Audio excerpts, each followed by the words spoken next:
Hello everyone, welcome to Career Talks at Crossing Paths.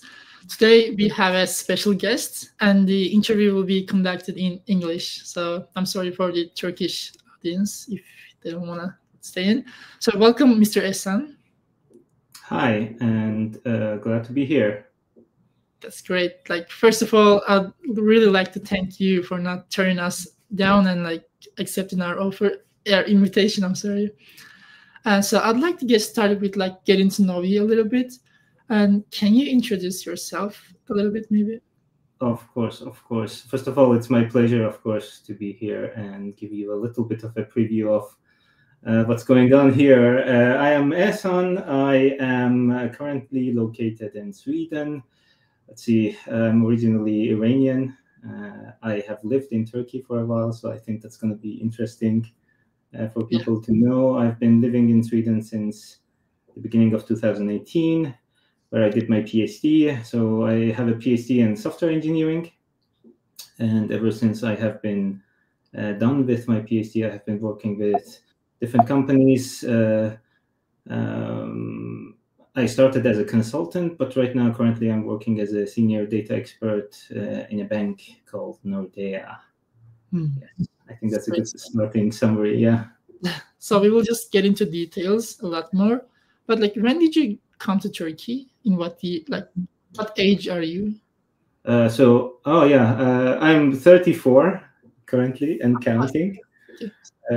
So I think the first time I came to Turkey, I visited Turkey in 2014, I think. Was more or less 10 years ago. It was mostly for traveling and stuff like that. And of course, then I got to know a little bit about O2 and Middle East Technical University, which is a very, of course, prominent university in Turkey, as your audience will definitely know. Not only in Turkey, but of course, I should say also internationally.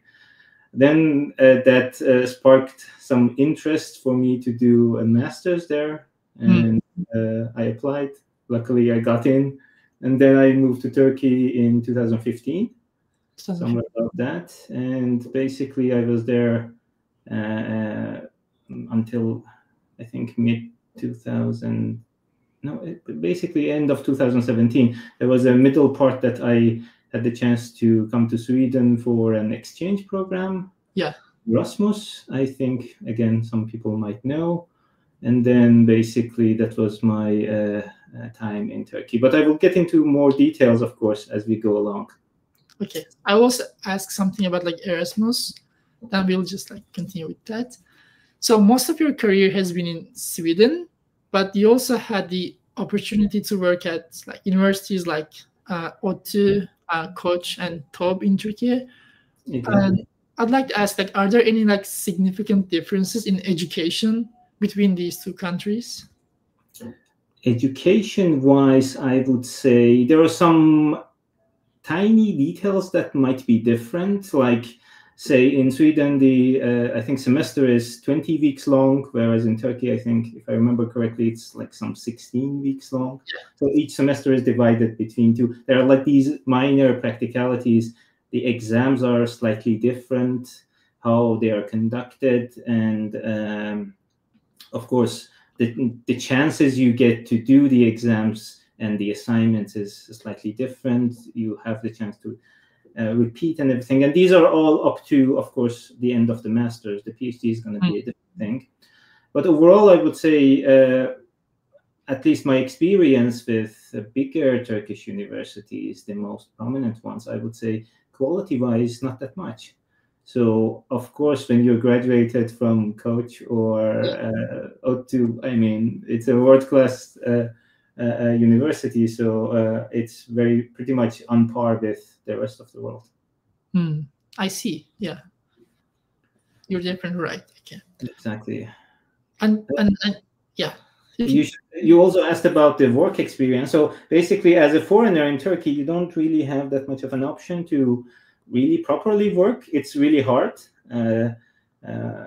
I think the priority, universities to some degree, and then the companies prioritize, let's say, Turkish citizens. At least it was like that back in the day.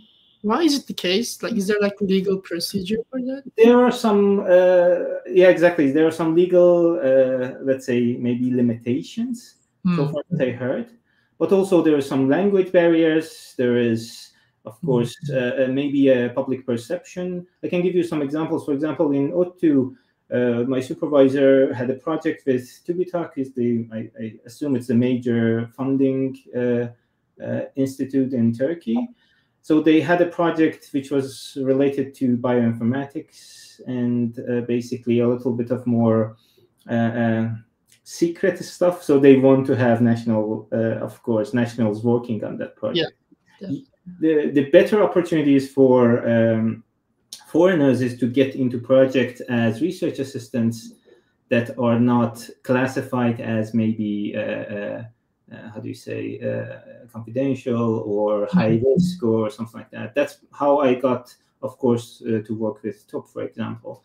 In TOP, I was doing partly lab management. It was actually in evolutionary biology. And as a computer guy, you might ask, okay, how did you end up there?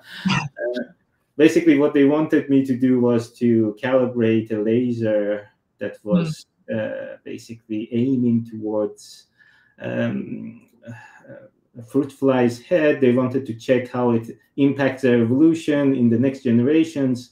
And the techie computer part of it was basically calibrating the laser and then, of course, recording everything in that sense. And that wasn't per se classified. So I ended up getting that. I think I worked there for 6 months or so. With Matthew and Coach, it was mostly through just the university work. So teaching assistant, in Coach, I was a teacher assistant for the AI course that they had. But I should also give you some context. So before I started my PhD at ETH in Sweden, I started one in Coach. I know that. Due to some personal circumstances, I had to drop out after the first semester. And then I switched to Sweden, basically. So, but it was in the same area, or same field, right? Like this. Yeah. Okay. Exactly. Mostly on the data. So I have been, ever since I remember, I have been interested in computers and everything related to them. I did my bachelor's as an IT engineer. I did a master's in Turkey for medical informatics, basically playing around with data. With Coach, when I started the PhD, it was about basically putting AI into peripherals of sportswear and stuff like that. It was more related to their design department, if I remember correctly. I forgot the name actually, but it was basically utilizing the data. And then when I started my PhD, again, since whatever we did at the university was empirical, we dealt with a lot of data. And then this continued again in my career. Now I deal mostly with data, maybe not developing things, but now I'm more on the data management, governance, and more higher level perspectives of them. Yeah. And at the same time, you're currently working as a data expert in a bank in Sweden. Yes. And also as a researcher in a university, like collaborating with like multiple companies such as Spotify and Fortnox. So what I'm wondering is, like, how do you manage to handle all these responsibilities at the same time? That is a very good question, and it is quite hard. And you have to be very lucky to be able to pull something like this off. So just to give you a little bit of a context. So I'm a full-time employee at a bank, Nordea. It's, so far that I know, is the biggest bank in the Scandinavian countries. Where I work as a senior data expert. My job is usually dealing with the data, not as the data itself, but creating processes, how to control the quality of the data, how to basically be compliant, how to enable other parts of the organization to be able to use the data. Where I work is more specifically on financial crime investigation. So the bank uses a lot of data to detect if there is a fraudulent transaction, and they need a lot of data for that. And data should be of certain quality, of course. It's quite interesting. It's quite challenging. And of course, ever since ChatGPT boomed almost 2 years ago, everybody's all of a sudden interested in doing proper data, which puts me in a very interesting position. And so this is my industry part. However, from the school, just to give you a little bit of a background on that. So I did my PhD at a university called Blekinge Institute of Technology in south of Sweden. It's a relatively new specialized university. I think they started at 1990, so barely over 30 years. Basically, at least according to some reports, their software engineering department is second in the world in research output and first in Europe. So that's how good they are. And what they do is basically all empirical research. What it means that it's not that the researchers sit in their own office and try to create a problem and then create a solution for that problem. What we do is usually through collaborations with the companies, you have a conversation. It's an official collaboration that is facilitated through institutes that support research. There's one of the biggest ones in Sweden is called KKS. It's the Knowledge Foundation of Sweden, for example. There are, of course, other ones as well.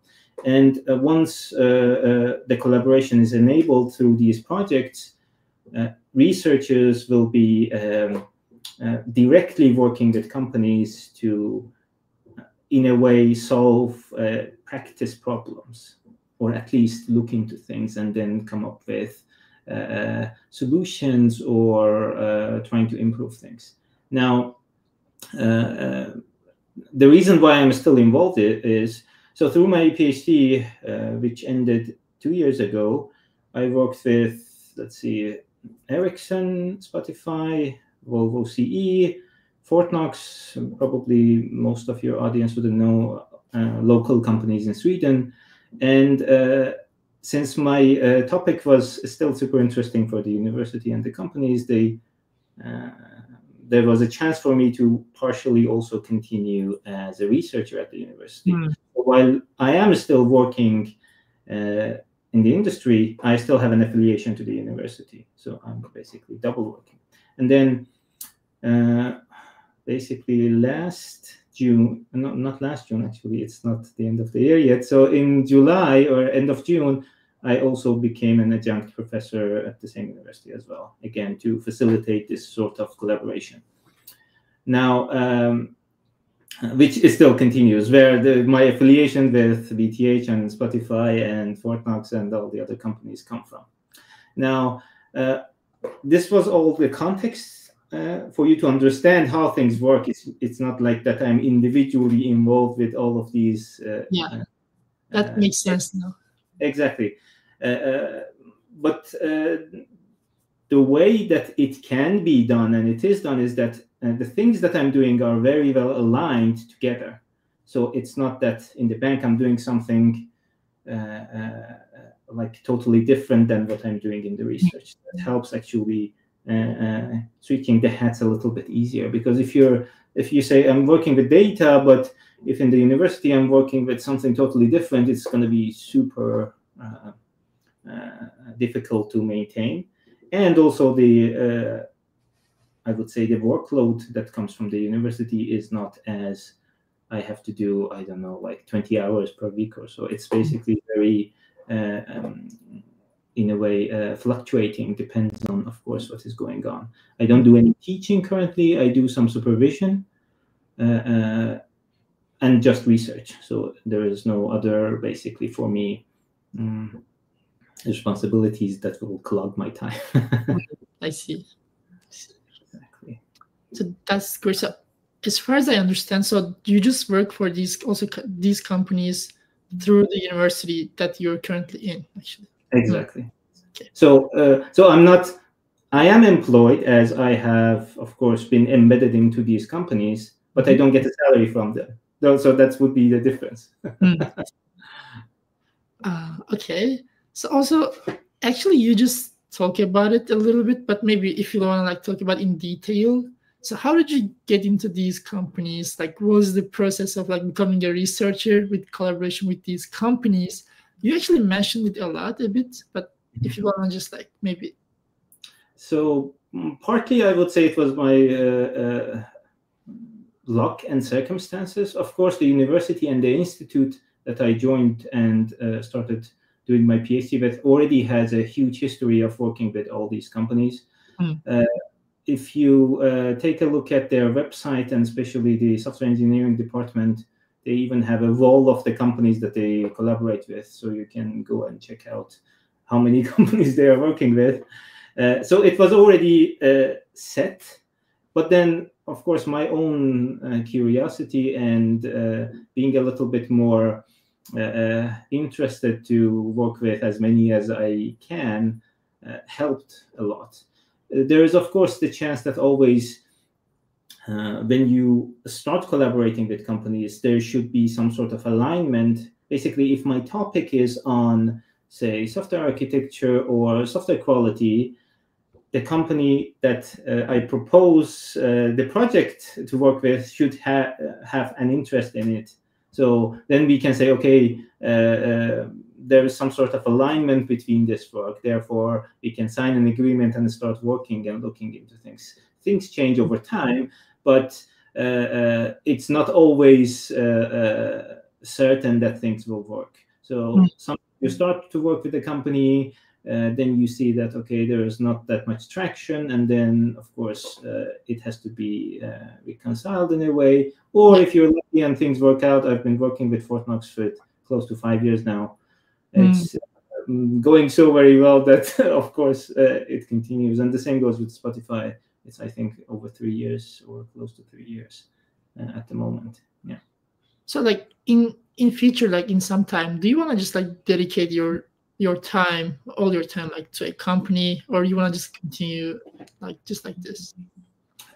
So I would say it's highly circumstantial. I like what I am doing right now because it is very well aligned. Even the bank that I am currently working with is also interested in, of course, the state of the art and doing some research. So they both are facilitating. So there's the university and, of course, there's the bank. However, it's not always super chill in a sense. Of course, the more responsibilities you have, the harder it gets. Definitely. The part that I mentioned to you that, okay, everything is nice and well and going according to plan, of course there is that, but there's sometimes times that you have to do more crunching, and sometimes you have to work a little bit longer hours or sacrifice your weekend. There's always this. But as long as I think there is interest and there is alignment between them, I think at least I can drive it forward right now. It's partly due to my self-interest as well.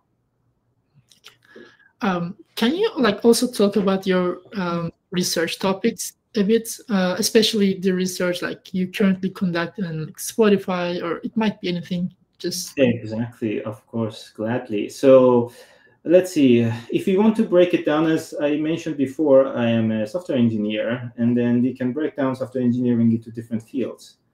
The majority of my PhD, I have worked with the topics that more are related to, let's say, software architecture and the quality aspect of it. There is a concept in software engineering called technical debt. I think, again, some of the audience might be familiar with this. My PhD was more related to the quality of the software artifacts and how this technical debt will impact them. And for the audience that are unfamiliar with the terminology, is basically technical debt is while you are developing a software or part of a software, there are sometimes that you cannot really create the best perfect, let's say, code, as a simple example. you take shortcuts. I can give you an example. Say you have a deadline that you have to make some functionality work. Instead of writing the perfect function or class, you intentionally do a quick and dirty solution, and you say, okay, I'm gonna come and fix it later. That's basically the debt you have that you want to pay later. So this expands into a bigger conversation, but that's the gist of it, and that impacts the overall quality of the software. Now, that was more or less the basis of my PhD. It evolved into the research team. Of course, particularly this part was led by me due to my PhD. We created the concept called assets in software engineering, not assets that are customer-facing, that have, say, monetary value, that you sell something and gain something from it, but more internal assets, like a piece of code is an internal asset for a company, and how they degrade and how they are related together. So if you search for my thesis, it's called Understanding Asset Degradation in Software Engineering. It should be publicly available, so you can take a look at that. So that was the part of my, of course, the main part of my PhD. However, I started also looking into more, let's say, specific topics. I looked into ownership and the contribution alignment in software artifacts. I looked into some security aspects, especially towards the end of my PhD. And as you finish your PhD, you're able to do a little bit more. In the current years, I have been working a lot on different topics, even going to threat model detection on LLMs. After my PhD, there is, let's see, developer productivity, there is the data quality, and the data, basically the part that I'm working with, which relates to also regulatory compliance, basically the requirements that are related to, let's say, GDPR or the Data Act, or these kind of things that are popping up in Europe mostly currently. And it's ever evolving. Now, in particular, in Spotify's case, I can tell you that overall, we had two major topics that we were working with Spotify. One was related to this, all the aspects of developer quality, the developer contribution, and generally things around their productivity. We recently had a paper out. The title is Measuring Information Diffusion in Code Review at Spotify. It is published basically a couple of months ago. So if you're interested, you can go and take a look at that as well. Then currently what we are discussing is basically going back a little bit on the quality aspect of things and asset management, because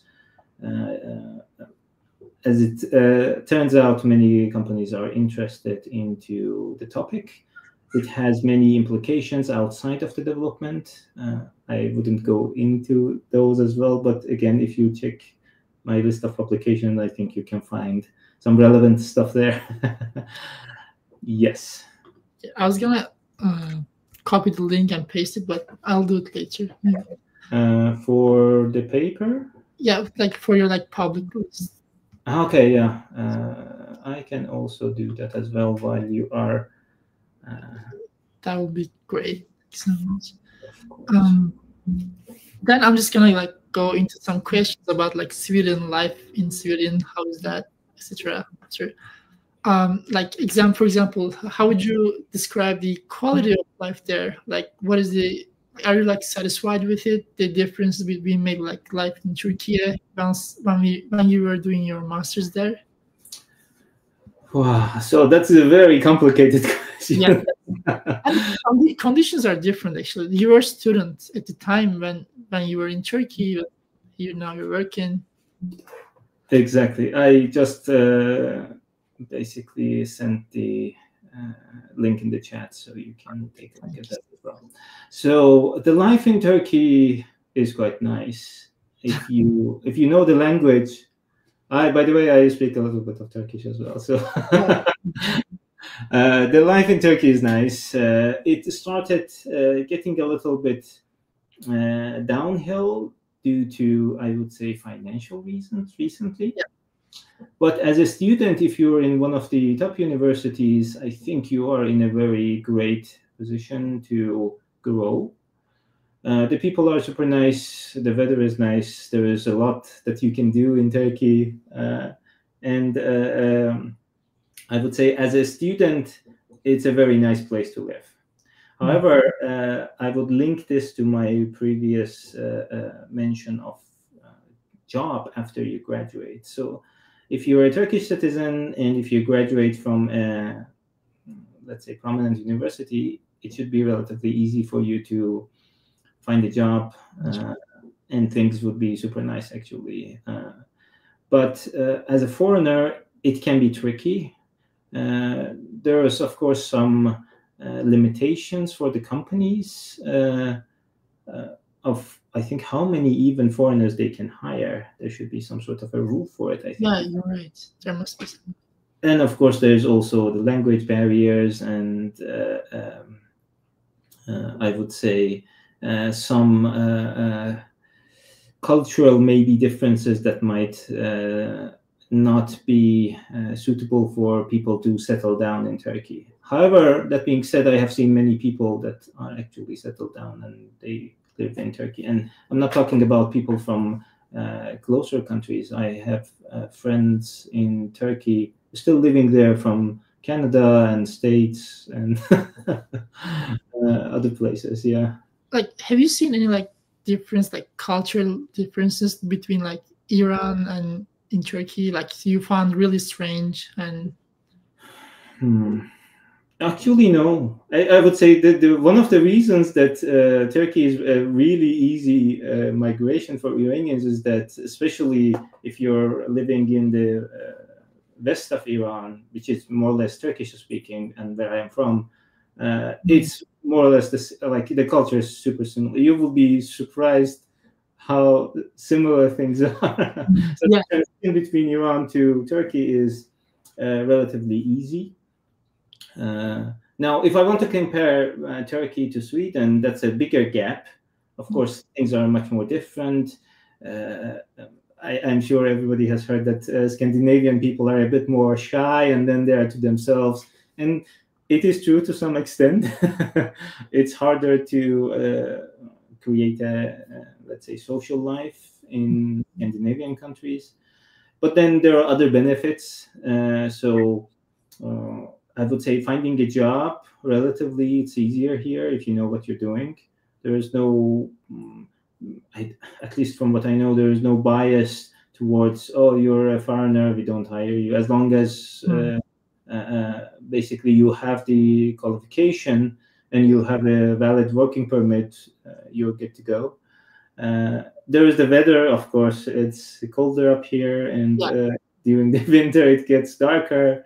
I would say if anyone wants to decide, they should basically take into account their field, because I think, again, I am a little bit talking from a computer guy perspective, because it's easier to find a job if you are in the IT business generally. But if you're, say, in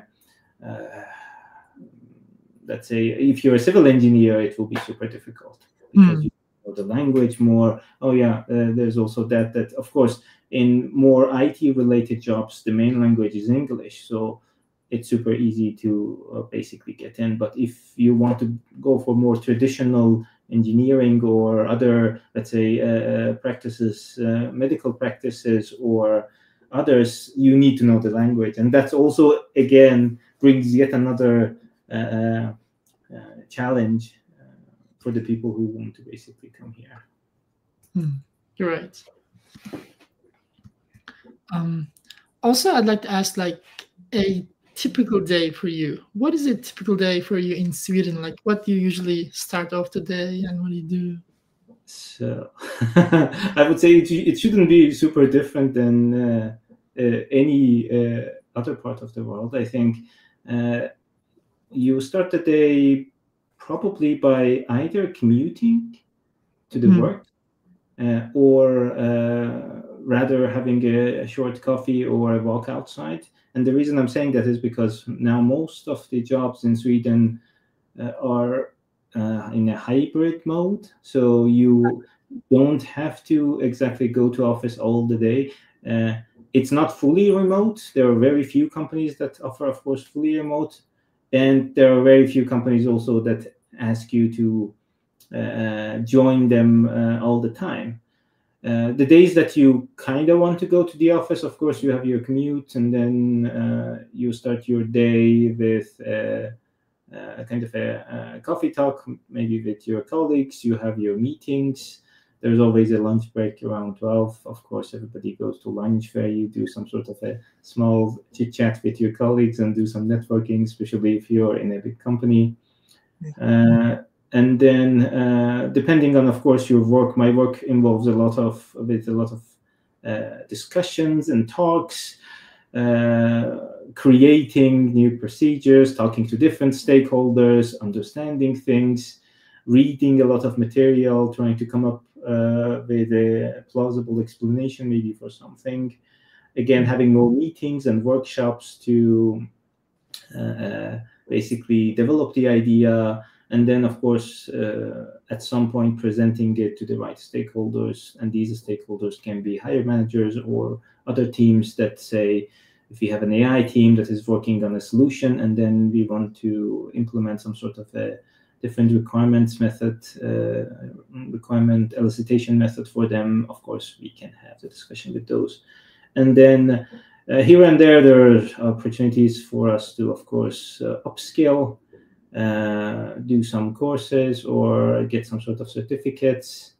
And that would be the, I would say, quite a typical day. But meetings, reading, discussions, workshops, and you name it. That's great. So, but what about your like free time? So what do you do outside of work? Like how do you like spending your time? Maybe like in weekends, maybe.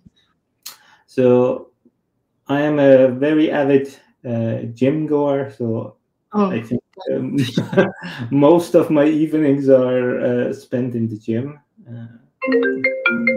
especially since our work is in more like a sitting and more like there is not that much movement when it comes to work. So you always want to have some sort of a physical activity on the side.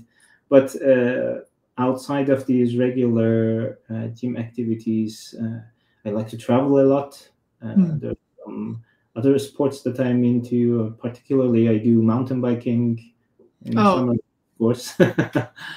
And let's see, I'm part of a book club as well. So if I can, I would read some outside of the work material.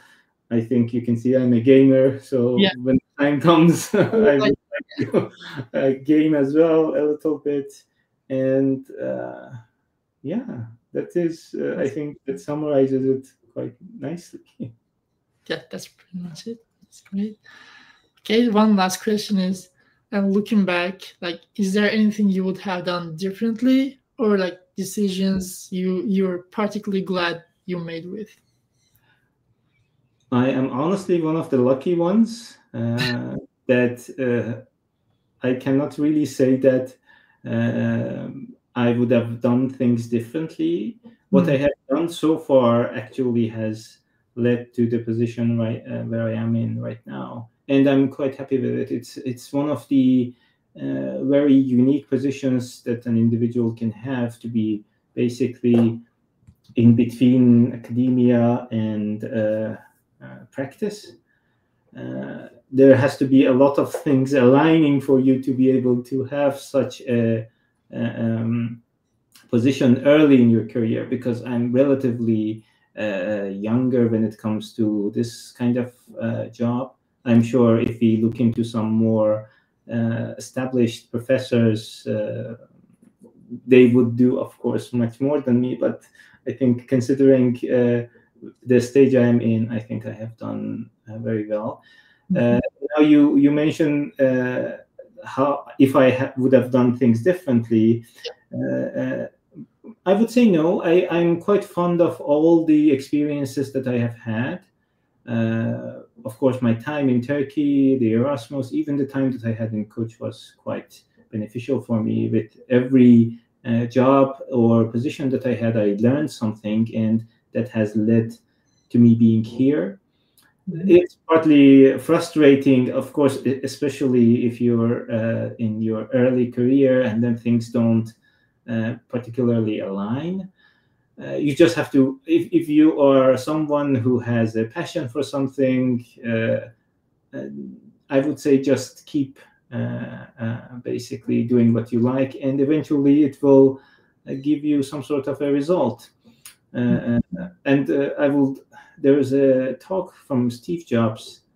I think he's giving a graduation ceremony in one of the universities in the States, I forgot. And then he talks about, like, you can always connect the dots backwards. So I would say at some point for people, it's going to be always like that. You can never connect them forward.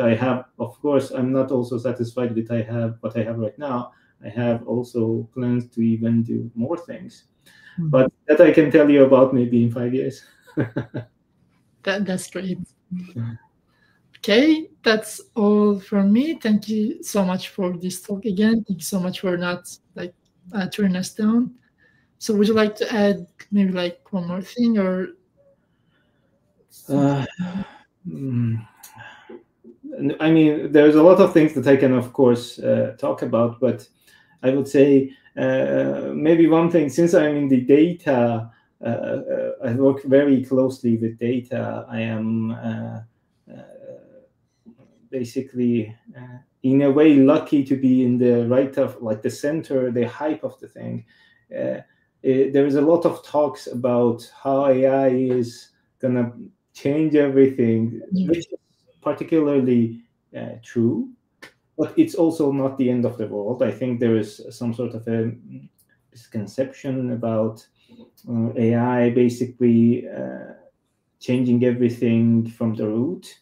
I would say for the people in any field, regardless of it being IT or non-IT jobs, they have to utilize AI to their benefit. Just try to use it as, I would borrow this from a professor that I know. He says AI is like a calculator. Just imagine, like 100 years ago, they got introduced to calculator, and then the things they could do with it, right? Yes. So now you have AI. It's the tool for you to be able to even do better things. So I will end it. So you're thinking that it's going to positively affect maybe like the jobs, or like? I don't think AI is not. We don't have that. Let's say singularity level of AI that will basically take over everything. It's not going to happen, at least not that soon. So what we have is basically you can just see the current tools, and everything you have is just tools to support, to be more creative, to do things faster, be more productive. And yes, there's going to be some jobs that will be eventually basically impacted by this, but so is and so has it been basically from the Industrial Revolution, or I mean with any new invention that we had. I would say humanity survives in a way and finds a better way to basically grow. So the same is going to be with the AI. Actually, someone just asked a question about AI. Like, how is AI impacting the field of data management and governance, and what are the most common challenges organizations faced when implementing data governance framework? Yes. So that's a very interesting and important question. So AI is not something new. I think it got into the hype ever since ChatGPT, to mainstream hype ever since ChatGPT basically started becoming popular. The challenge with AI is, of course, always to to be able to have the best data, to be able to have the best AI. So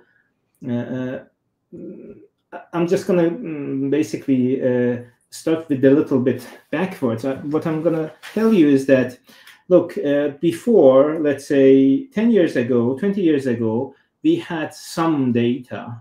We couldn't gather this huge amount of data that we are currently collecting right now. Yeah. And whatever you had, regardless of the quality, was some data that you could use, right? So basically, you could do whatever with your the collected data that you had. But now it's actually the other way around. You're collecting so much data that finding the right data or collecting the data that you need with the correct quality is the main challenge. And I think that is something, I'm sure you have seen a lot of pictures of these memes, especially on LinkedIn, like data in, data out. I'm not going to say the word, but if you have bad data, you have a bad product. And basically the same goes for anything related to AI. Now, the main challenge here is for all the organization is to be able to create a data governance framework or procedures internally for themselves to be able to, if you want to take a look at the quality aspect, of course, the best data that they can have, but on the other hand, also being compliant, because there's always two sides to it. There's the nice quality aspect of the data and what you can do with it. That's quite a huge challenge. But then something lurking in the background is always, there's new regulations that you have to have governance over, that you have to consider when you are utilizing your data. That's also a bigger challenge that actually impacts organizations a lot. And balancing these two and creating frameworks or solutions or procedures that satisfies both parts is the challenge. There's, of course, a lot of frameworks. I think one of the more famous ones is called CDMC. It's a cloud data management capability framework or something like that. It's from the EDM Council. So there are, of course, organizations and companies that start looking into these things and trying to unify them. But I think currently you cannot have one solution that basically fix everybody's problems. You have to take these bigger frameworks and try to align it with your organizational needs, basically. So I think now that was a bigger question. Was there a second part to it? There was he said, what are the most common challenges organizations faced? I would say the common challenges are dealing with, I would say, especially in Europe, dealing with GDPR and regulations, how to interpret this, how to become compliant. There's new challenges basically rising up every day. In the regulation perspective, I mean, there is the Data Act that was, I think, a couple of months ago, basically was introduced. There is an AI Act, and there's going to be more. And companies, organizations need to start already thinking how to deal with these kind of things. There is an interesting website you can check, at least it is recorded in EU for the GDPR. It's enforcement tracker, if I am not wrong.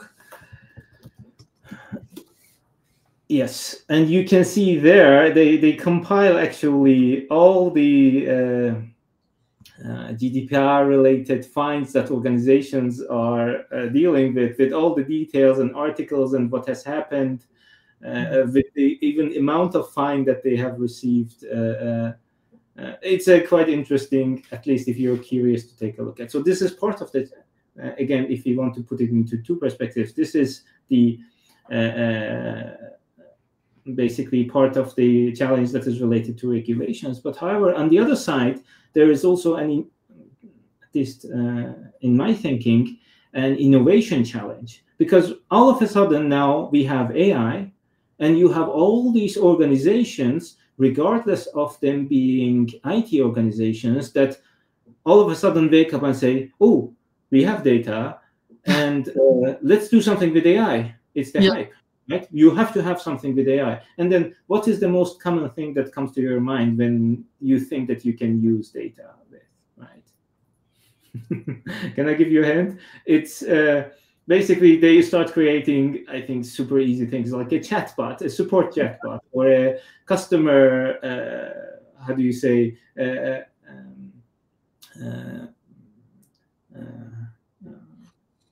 what is it called? I forgot the name. So there's this, instead of having someone pick up the phone, there's a chatbot that basically goes through things. And that's like a very basic thing that at least comes to most people's mind. But then there's so many other potentials that I would say many organizations are, let's say, blind to in a way. I had a discussion with Jim last year. I was working with a gym with their data management and everything that they had, and their view of, okay, they are collecting so much data from their customers. They have their app and everything, but there's so much potential how to utilize this. You shouldn't limit yourself just to creating a chatbot. You can, I mean, probably I shouldn't go to details, but there's so much opportunity. So the other challenge would be how to really get the, I would say, actual benefit of your data, how to grow your market based on that, basically. You're right.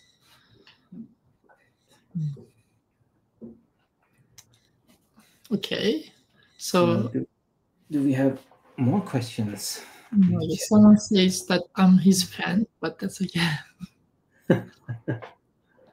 Okay, then I guess there's no more questions. And again, thank you so much again for this talk.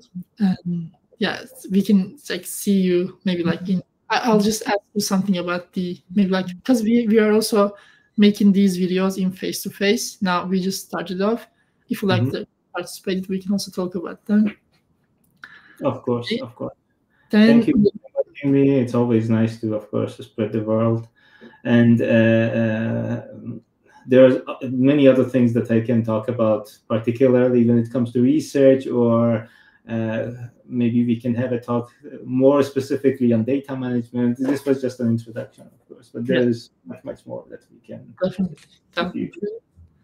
Okay, then see you, everyone. See you for the next week, for the next talk, and have a good one. Thank you. Have a good night.